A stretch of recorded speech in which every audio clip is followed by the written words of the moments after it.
from the sweet, supreme okayness of your being. This call comes in every moment, in every breath. It lies behind every thought, encouraging you forward into spirit, into bliss, into being.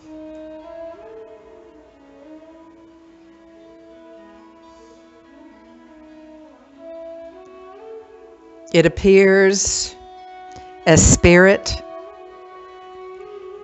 It parades as thought. It dances as creativity. It delights in the individuality of our expression. This is our Christ nature, moving in stillness and silence, moving in loud expression of exuberance, always present, always powerful, always safe.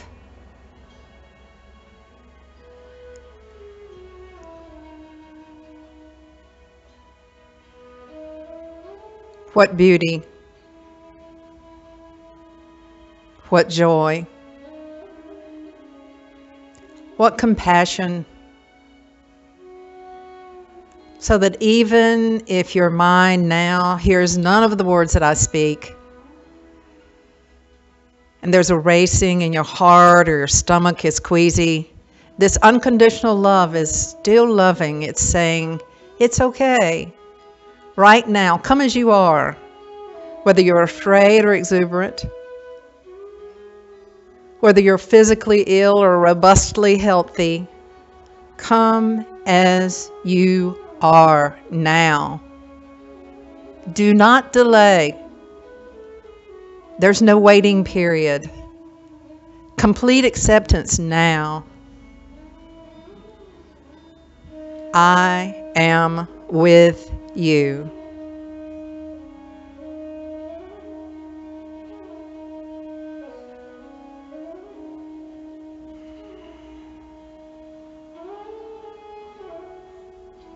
And in the love and acceptance and presence of the source, we move our awareness back into this place, into this song, into this sound, and into this life. And when we are ready, we expand our chest and open our eyes and move into presence. I'll say that again. Are you here? You don't have to be here. The spiritual dialogue today is about being really present, and that's being in the presence. And that's because that's what is only the source can be experienced now. We can't experience it in the future. We can't experience it in the past. We can only experience it now.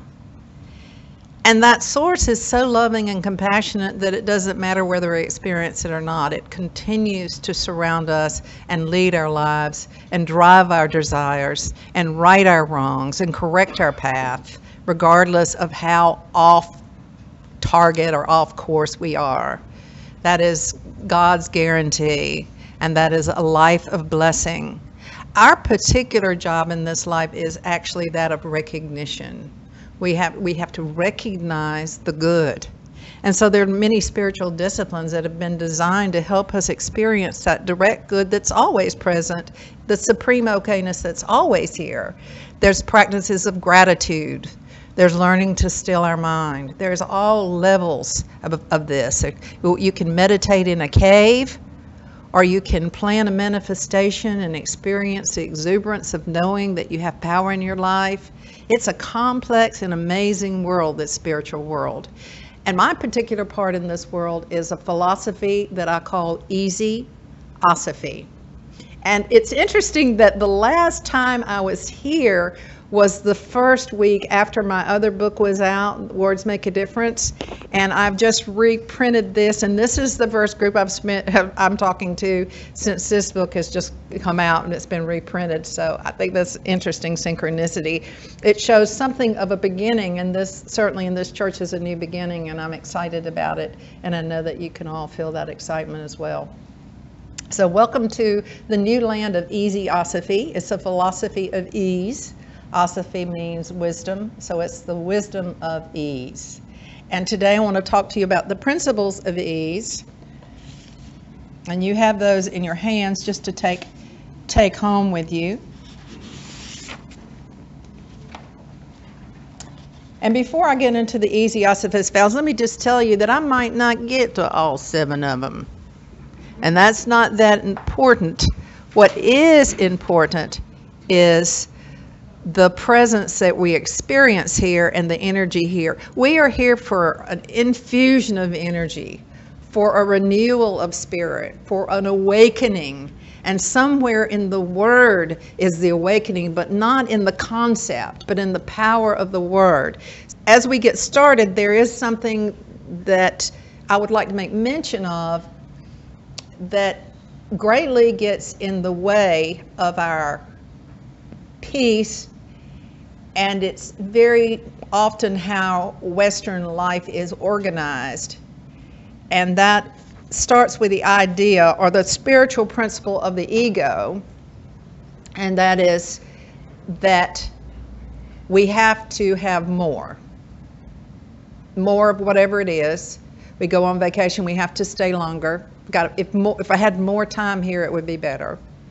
Or we need to meditate more. More is always better. We have, whatever it is, we want more. My husband and I just bought an RV, and we looked at each other at the table last night after our maiden voyage and said, what have we done? And as we looked at this and we spent all this time buying the RV, buying the truck and so forth, I look in the center and I said, I'll buy this, but I've got to redecorate it. I can't stand the way that it looks like on the inside. So there's more that I have to do. And someone walked in and said, I think it looks fine. And I'm thinking about how my ego drives me. Then there has to be something changed to experience the peace. And obviously this is not true, but we're tricked by that over and over again.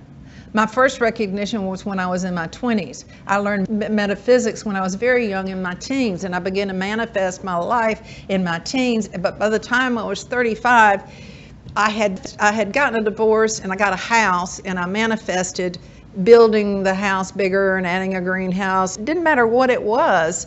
I wasn't satisfied. There had to be another element that had to be fixed in the house. And then I've noticed that people decorate their house, and when they get through with it, then they start redecorating it again because it took so many years to get that all done. So I call us more machines, momogenes. We're momogenes. And if we have to get more, what that does is that we got to do more. So we become go machines or gomogenes. Mo machine, go machine, mo machine, go machine. And the machine goes off in the morning when we get up. We got to do more. And if we look at the spiritual aspect of that, it's that we have to do more efforting in our spiritual lives so that we can be a better person. Still trying to be a better person. I'm going to do more reading, more yoga, more exercise, more whatever it is. And I'm not going to be satisfied until then. And EZosophy is a philosophy that guides us to say we have to be okay now. This is the supreme moment of okayness. It is always present, and it's present without our participation. We don't make the supreme okayness. The supreme okayness is constantly here. It's constantly being radiated, and we tune into it. And it's just like, forget my life, forget my personality, forget what I'm doing. The supreme okayness is here. I'm going to tune into that. I don't have to do anything to earn this okayness. It doesn't mean that I'm twiddle my thumbs in life. It just means that I don't have to figure out how to make it happen, how to get this, how to make it present. I'm just going to tune into what is already made. And that is the important aspect of spiritual life, and that is that we do not do it. It already has been done. The first principle that I have in EZosophist is the principle that I will not make my life hard. I will not make life hard. And this principle is here because The Western society is founded on the belief that life is hard. And we get very dramatic about that. Our ego goes down a sentimental saga constantly about this suffering and the struggle of life. Life is hard.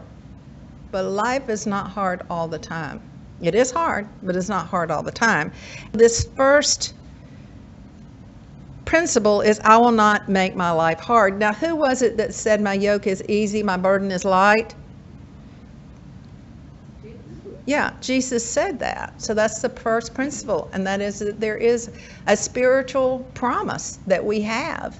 And it's not saying, well, it's going to be really easy except for Thursday afternoon at 4 o'clock when so-and-so happens. It's like, no, it is my yoke is easy, my burden is light. That's an unequivocal promise.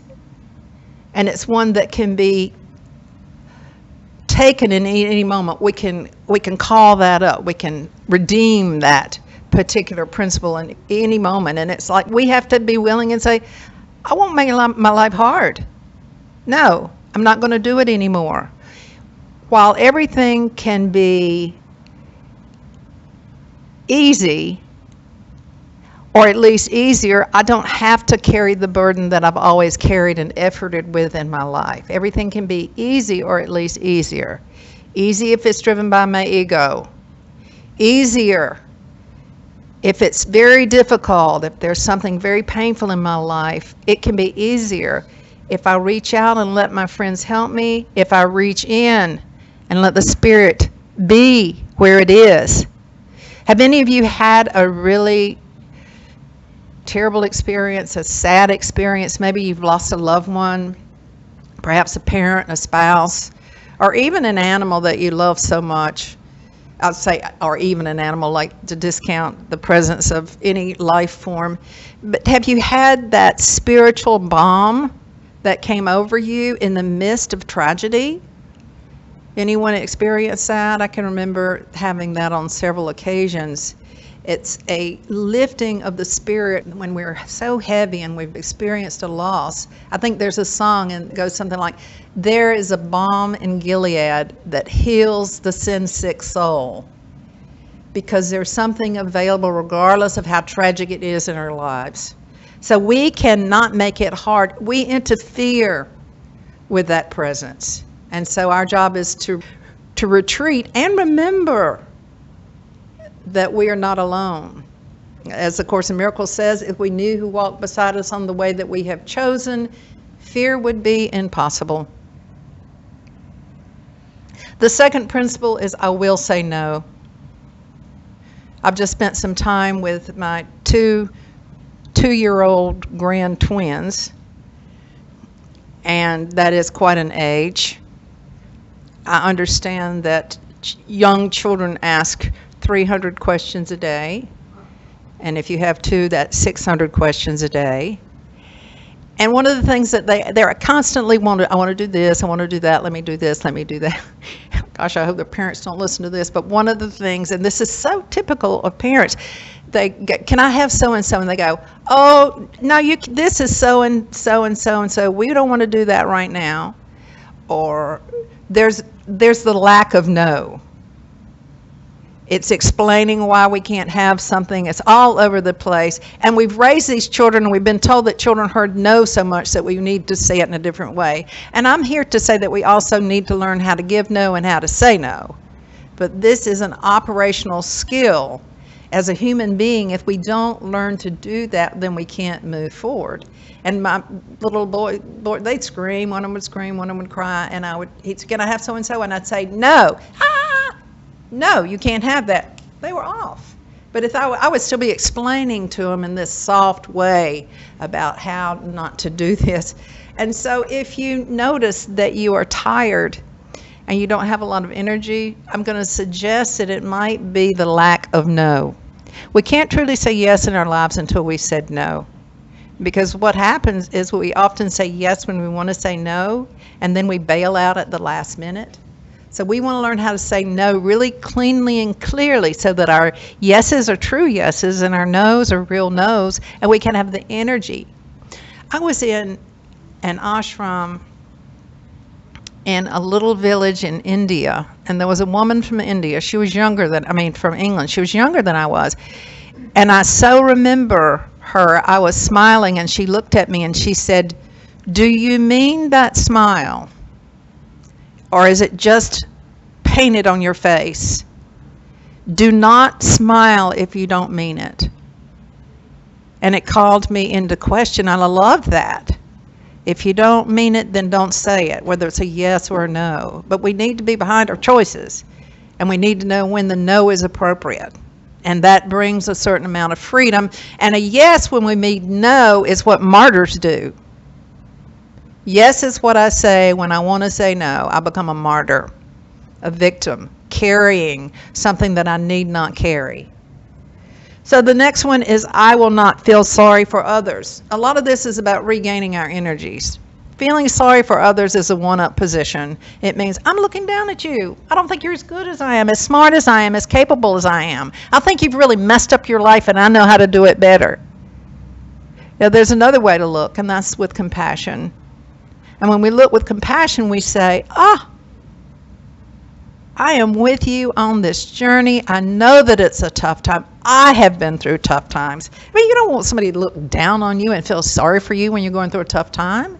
You want people to know that you're fine and okay. So I'm fine and okay regardless of what's going on in my life. We need to have that compassion for others, and we need to have that compassion for ourselves. One of the things that I find it somewhat difficult to do is drive through Houston traffic. My husband retired, 4 or 5 years ago. We sold our other car because we didn't need one. We've just recently bought another one. So he drove all the time. He drives everywhere, and we go to practically everything together. Even though it was a little difficult for me to drive through Houston traffic before, when I rarely ever drive, then it's a little bit tough. As I was riding through Houston, I was going down I-45, and it's pretty busy on Sunday. It's not as busy as normal.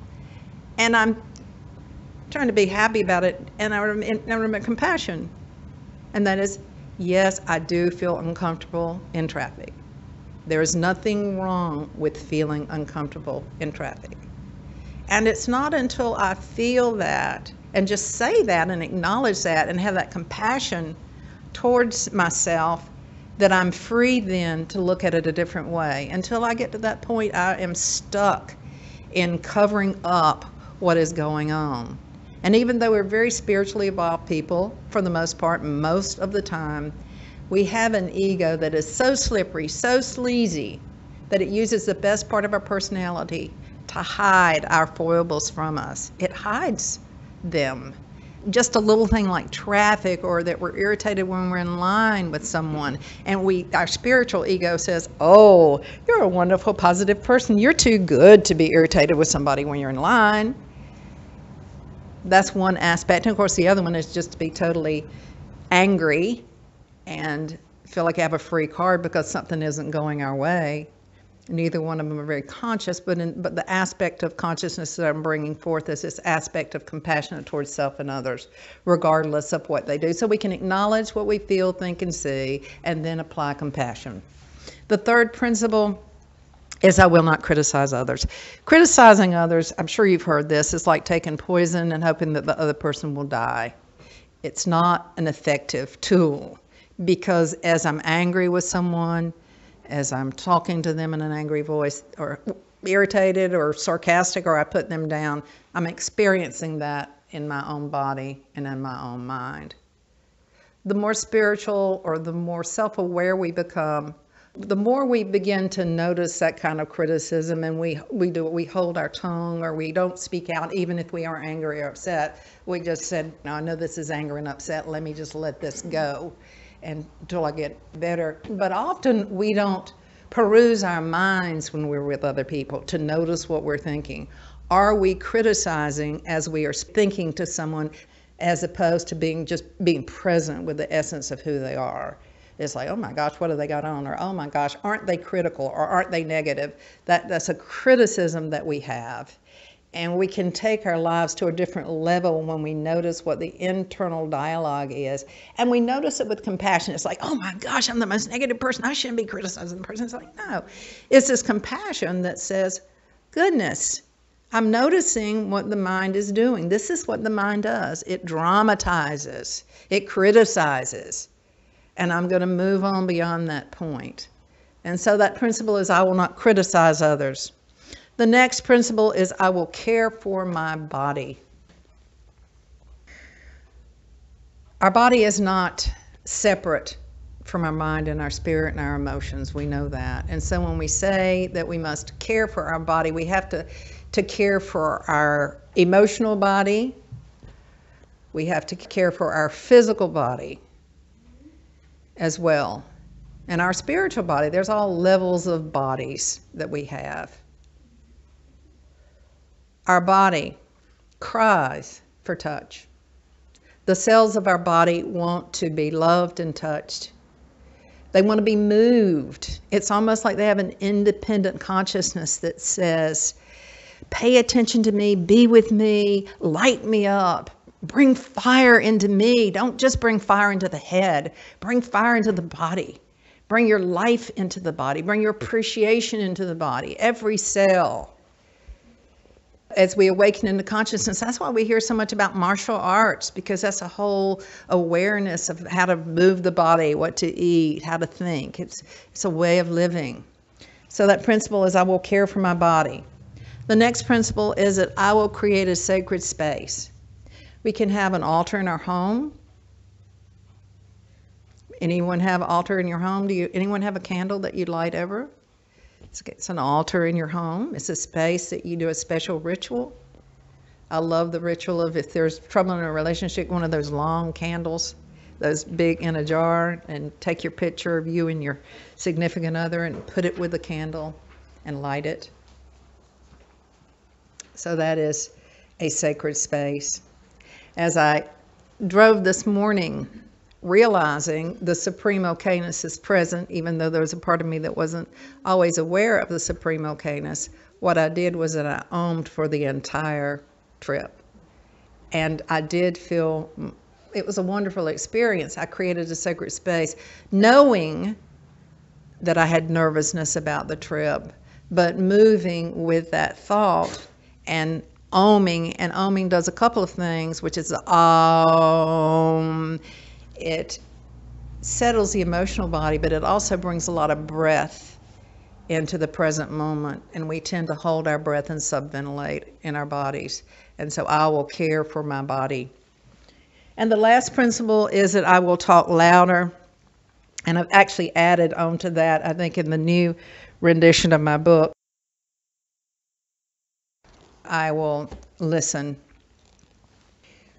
Too often, when we speak about things that are meaningful to us, we talk in a lower voice. We tend to move back in our bodies. We're not truly present. This is about being present when we want to express our truth without apologizing. I'm not talking about an opinionated diatribe about something that we don't like. I'm talking about something that's valuable in our heart. So this is, I will talk louder. I'm going to add a caveat to that, and that is that we have to know when to speak, as we have to look at people and see if they are receptive to hearing us at that time. I don't want to turn anybody away from speaking to me, but often after I've spoken, someone will come up to me and tell me a long, long story, and other people don't get to talk to me. That's an example of when, as the listener, I probably am not going to be able to listen with the attention that I would have if I weren't thinking that there were other people that wanted to speak with me. But that's one example, and we are called to be conscious enough to know when it's time to speak and when somebody can listen. And speaking and talking and listening are the blessing of our relationships. That's how we can really tell who we are, what we like, and what's in our soul. And so it's important to get the skills of listening and speaking out.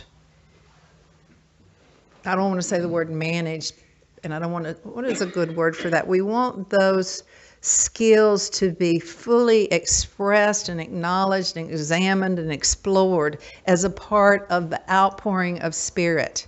because Spirit is speaking through us. And if we allow a presence and an awareness, then Spirit begins to speak more words, and we don't have to mince our words or figure out where they're going to be because they're just there.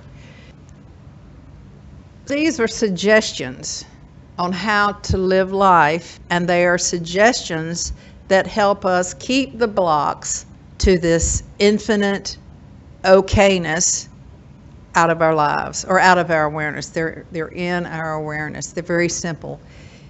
We must, and this, when I say must, this is an offering for someone whose path is this today. Our path will move and turn, and this might excite you today, but in 2 weeks it might not excite you, or maybe you'll go with this philosophy for 10 months. We must know when it's time to move and change direction. And these principles or these suggestions are: I will not make life hard. I will say no. I will not feel sorry for others. I will not criticize others. I will care for my body. I will create a sacred space. I will talk louder, and I will listen. So be it.